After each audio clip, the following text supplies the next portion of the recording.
Eko bisa membacakan. Baik, saya akan membacakan materi yang kami sampaikan. Yang pertama itu ada pendahuluan ketosidosis diabetikum HAD adalah komplikasi akut DM tipe 1, merupakan kondisi gawat darurat dengan mortalitas dan mortalitas tinggi. Prevalensi di Indonesia 33 sampai 66% pada pasien anak baru dengan DM tipe 1. Baiklah, di sini tujuannya yaitu menjelaskan etiologi dan patofisiologi. Yang kedua, memahami manifestasi klinis dan komplikasi. Yang ketiga itu mengetahui penata laksanaan dan pemeriksaan diagnostik.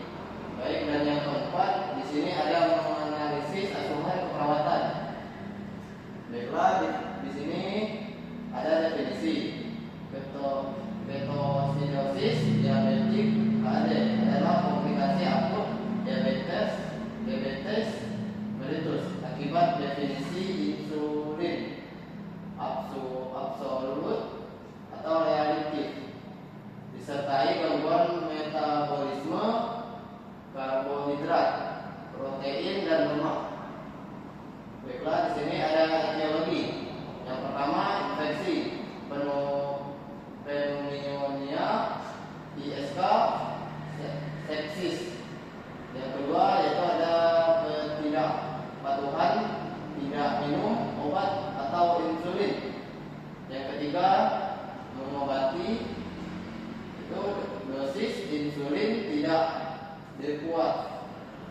Baiklah, dan yang keempat kardiovaskular, infark miokard. Baiklah, di sini manifestasi klinis nafas cepat dan dalam. Yang kedua, dehidrasi, hipotensi, shock, bau askon pada nafas. Baiklah, yang ketiga itu ada poliuria, polibisi, dan yang keempat demam, muntah, nyeri perut. Baiklah, di sini ada patologinya yaitu glukagon 1, jaringan diolisis, asidiosis, hati, ketogenesis, asidosis. Sini ada hati, gluconeogenesis, asidosis, diuresis, hipovolemia, dehidrasi. Lalu itu ada jaringan tepi, penggunaan, asidosis, diuresis, hipovolemia, dehidrasi. Baiklah, di sini ada asuhan keperawatan. Yang pertama itu pengkajian keperawatan. Juga diagnosa kekurangan volume cairan hubungan dengan diuresis osmotik sekunder akibat hipervolemia. Itu ada tiga di sini kriteria hasil. Yang keempat CPP 2-6 mmHg. Yang kelima di sini ada FJ 60-100 kali per menit.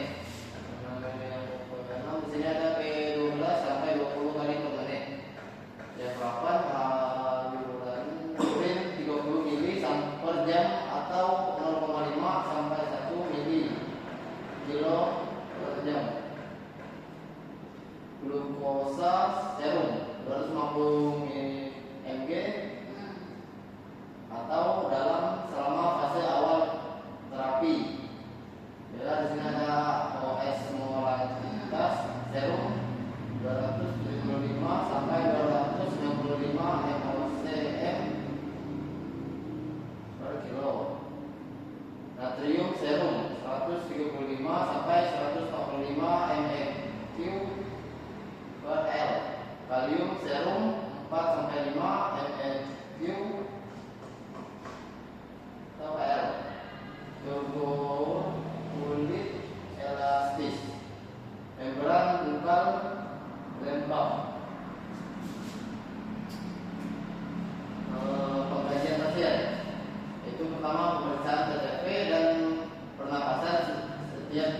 atau lebih sering jika kondisi pasien tidak stabil atau selama rehabilitasi cairan untuk mengevaluasi respon cairan terhadap terapi. Yang kedua itu rasional, memeriksa tanda-tanda vital dan pernapasan untuk mengetahui ada tidaknya gangguan. Yang ketiga itu kaji status hidrasi, catatan terukur kulit pada apa bagian dalam atau dahi, kondisi membran buka dan perkembangan edema atau bayi. Setelah dilakukan restorasi cairan rasional, pemeriksa status hidrasi pasien untuk mengetahui kondisi kulit pasien, kaji tingkat kesadaran secara cermat selama restorasi cairan. Pada tahap pelaksanaan pasien memberikan kristaloid sesuai instruksi untuk mengetahui adanya dehidrasi, restorasitas cairan yang kurang agresif. Diperlukan untuk pasien dengan riwayat kardiovaskular. Yang kedua yaitu memberikan seteguk air sedikit dan sering jika pasien diizinkan untuk mengkonsumsi cairan melalui mulut. Yang ketiga itu memberikan higiené oral secara sering karena dehidrasi menyebabkan kekeringan pada membran mukosa. Yang keempat memberikan terapi insulin intravena sesuai instruksi. Pada tahap pelaksanaan pasien yaitu yang pertama memberikan insulin reguler sesuai instruksi setelah hasil pemeriksaan kadar kalium serum didapatkan. Yang kedua yaitu antisipasi suplementasi kalium, kalium klorida, kalium fosfat dan kalium asetat untuk mengganti kehilangan kalium akibat ekskresis urin akibat korupsi asidosis metabolik atau sekunder pada terapi insulin. Yang ketiga pemberian natrium bikarbonat dipertimbangkan hanya jika pH serum 7. Intubasi dan ventilasi mekanis mungkin diperlukan jika pasien tidak mampu melindungi jalan nafas atau tidak mampu melakukan ventilasi dan oksigen dengan kuat. 5 yaitu bantuan pasien yang sadar untuk bentuk dan nafas dalam untuk mencegah statis paru dan arteriostasis. Ubah posisi pasien yang tidak sadar setiap 1-2 jam dan lakukan penghisapan sekrasi sesuai kebutuhan. Yang keenam yaitu memberikan perawatan kulit untuk mencegah kerusakan integritas kulit. Itu kesimpulannya di sini. Ketoasidosis diabetik merupakan akibat dari definisi berat insulin dan disertai gangguan metabolisme protein, karbohidrat dan lemak. Ketoasidosis diabetik terjadi pada penderita DM tipe 2. Komplikasi pada ketoasidosis diabetik adalah ARDS, akut respiratory sindrom, demia otak, gagal ginjal akut, hipoglikemia dan hiperkalemia. Manajemen perawatan pada ketoasidosis diabetik harus dilakukan secara tepat dan tepat pada penderita untuk menghindari terjadinya komplikasi lain yang akan berakibat kematian pada penderita.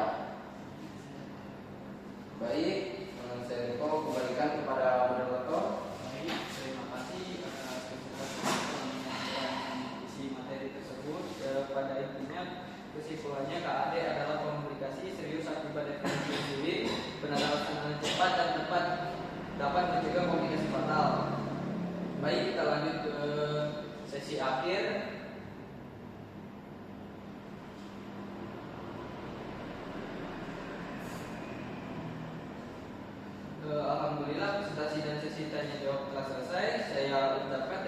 kasih kepada seluruh yang hadir di sini atas partisipasinya. Terima kasih juga